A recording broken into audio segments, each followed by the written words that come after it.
ఇది నా మరణ వాంగ్మూలం. నా ఆరోగ్య పరిస్థితి తీవ్ర ఆందోళనకరంగా ఉంది.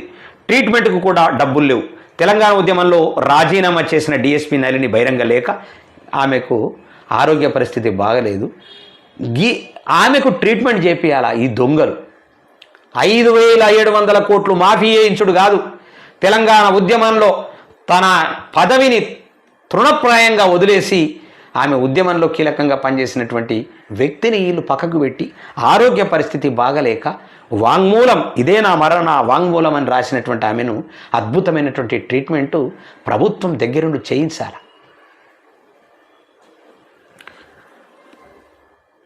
దొంగలు కలిసి ఊర్లు వంచుకుంటారు, కోట్ల రూపాయల్ని మాఫీ చేయిస్తారు తప్ప ఇలా ఆమె గడ్డు స్థితిలో ఉన్నటువంటి ఆమెను ఇలా ఉద్యోగం లేక, ఆమెకు ఉపాధి లేక, ఆమె